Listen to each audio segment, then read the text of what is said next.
Primeramente tenemos al termómetro, creado en 1592, el cual fue un aparato creado primeramente por Galileo Galilei, un pensador muy importante de su época. Sin embargo, este termómetro creado por Galileo Galilei solamente medía objetos inanimados, ya que no tenía ninguna escala para poder utilizarse en la clínica. Entonces, pues era básicamente inútil en un hospital con una persona humana.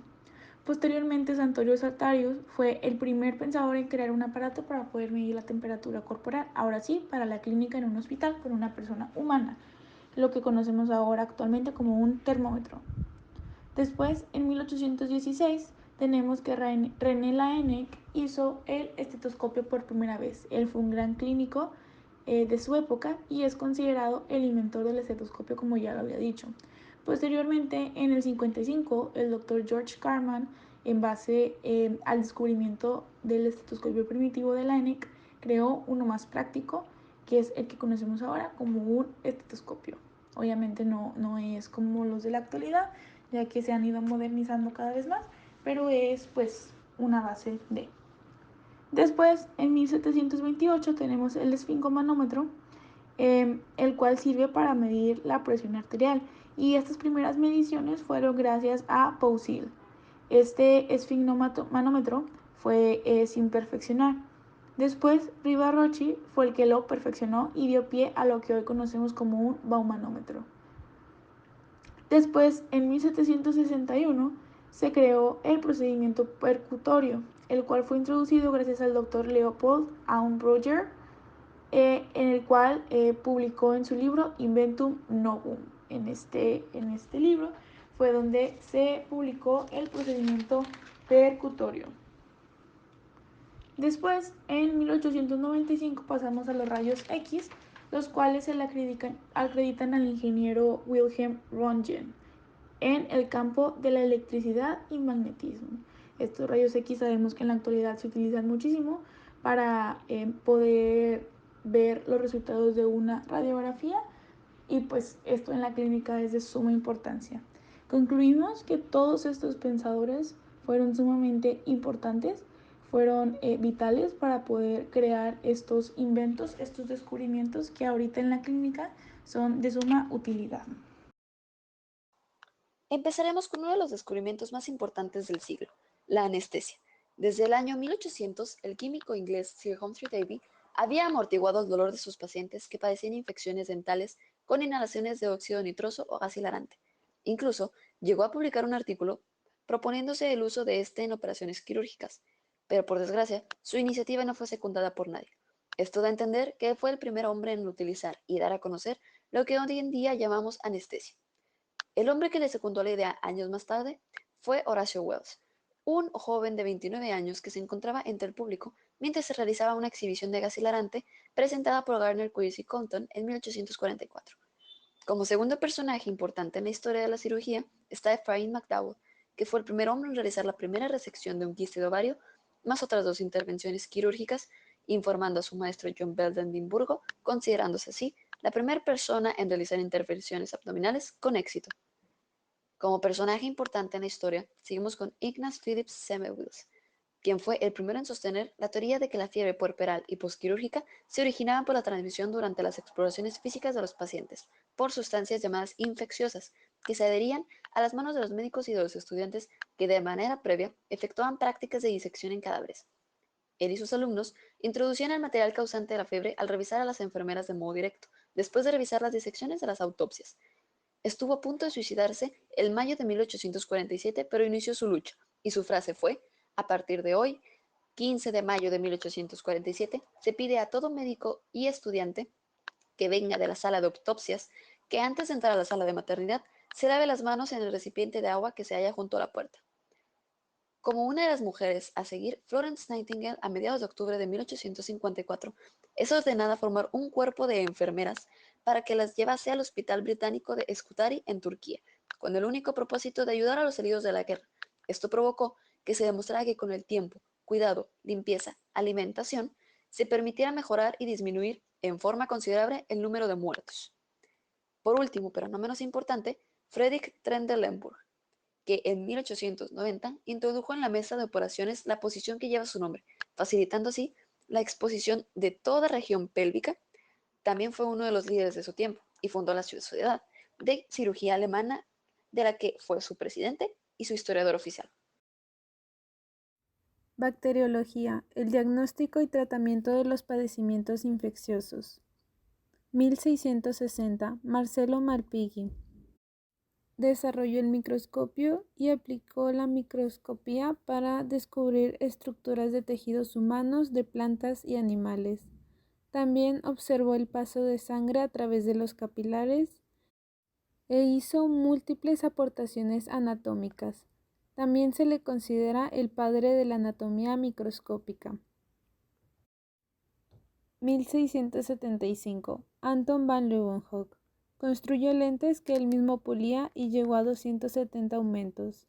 Logró describir la presencia de seres vivos en una gota de agua sucia y describió protozoarios, bacterias, células y puntos en donde circulaba la sangre. 1850. Rudolf Virchow. Cerró el ciclo de la teoría del contagio animal hasta el nivel celular. Relacionó la enfermedad con las células del cuerpo y también es considerado el padre de la patología moderna. 1860. Louis Pasteur. Puso fin a la teoría de la generación espontánea, describió los procesos de fermentación y putrefacción. También desarrolló el proceso que lleva su nombre, que es la pasteurización, y se le considera el padre de la bacteriología. 1880. Robert Koch. Aisló el bacilo del carbunco y describió el cuadro completo de la enfermedad. Descubrió el bacilo de la tuberculosis y cómo diagnosticarla. También descubrió el vibrión del cólera y el microorganismo causante de la oftalmopatía egipcia. En este tema vamos a hablar de la circulación de la sangre, grupos sanguíneos y transfusiones, que es el capítulo 16. Aquí, en 1667, ocurrió la primera transfusión. El 15 de junio de este año, el doctor Jean-Baptiste Denis de Francia es considerado el primer doctor que efectuó con éxito una transfusión humana. En 1901, Karl Landsteiner descubre los grupos sanguíneos A, B y AB, explicando así los accidentes en transfusiones, debido a que cada uno de estos presentaba anticuerpos y antígenos diferentes en el plasma. En 1902, los ayudantes del Dr. Karl Descatello y Sturffy descubrieron el grupo O, que es el donador universal actualmente considerado. Landsteiner y Wiener, su ayudante, descubrieron el RH, letras iniciales del Macus Rhesus. Esto ocurrió en 1937 a 1939.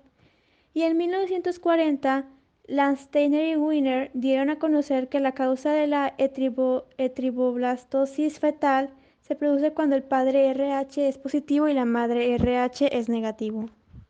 Gracias. Es momento de hablar del desarrollo y evolución de la terapéutica médica. El primer personaje que incluimos en nuestra línea del tiempo es Paracelso, quien vivió en el siglo XVI. Es un personaje importante, ya que con él nace la quimioterapia. Su teoría ahora es conocida como iatroquímica y parte del siguiente principio. La química tiene por cometido obtener medicamentos para combatir las enfermedades, puesto que los fenómenos fisiológicos son en esencia de índole química. Después tenemos a Albrecht von Heller del siglo XVIII, quien escribió Farmacopea helvética, donde proponía que los remedios tradicionales debían ser ensayados tanto en hombres enfermos como en sanos. Hace un minuto les comentaba cómo fue que Paracelso sentó las bases de la quimioterapia. Sin embargo, es en el siglo XIX con Paul Ehrlich que se funda la quimioterapia moderna. Además, él es el que sienta las bases científicas de la inmunología. A continuación, tenemos al francés Paul Bellarmine entre los siglos XIX y XX. Él propuso una doctrina filosófica científica a la que le conocemos como antibiosis. En ella, él expresa lo siguiente: así como en el mundo de los seres superiores, algunos son benéficos al hombre y se destruyen unos a otros para guardar equilibrada la ecología de la naturaleza, así también en el mundo de los seres microscópicos, también unos se destruyen a otros, causando beneficio al hombre. Fue esta doctrina con la que se sentaron las bases del desarrollo a las investigaciones que culminaron con el descubrimiento de los antibióticos. Finalmente, en el año 1928, Alexander Fleming descubrió que el Penicillium nostatum podría cultivarse en forma aislada. Esto pudo ser posible ya que él estaba trabajando en el laboratorio con colonias de estafilococos. Y pues gracias a este descubrimiento es que ahora podemos usar la penicilina como un medicamento para tratar enfermedades. El último tema que vamos a estar revisando en esta línea del tiempo es el desarrollo y evolución de las especialidades médicas. El primer personaje que incluimos es Philippe Pinel, quien abarca los siglos XVIII y XIX. Él se daba cuenta de que los enfermos mentales eran tratados igual que los reos, ya que a ambos los encadenaban. Entonces él decidió que esto debía ser diferente, por lo que impulsó el buen trato a los enfermos mentales.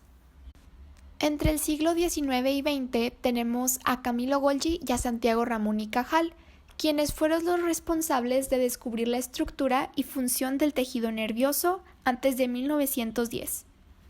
A continuación tenemos a un personaje muy reconocido que también abarca el periodo temporal entre los siglos XIX y XX. Él es Sigmund Freud y se le conoce por ser el padre del psicoanálisis. La teoría que él creó involucraba los conceptos de ello, ego y superego.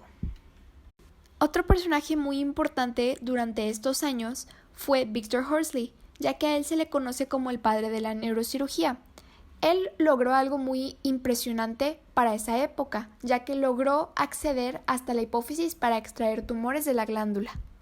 El último personaje que veremos por esta presentación es Wagner Jauregg, quien también estuvo involucrado entre los siglos XIX y XX.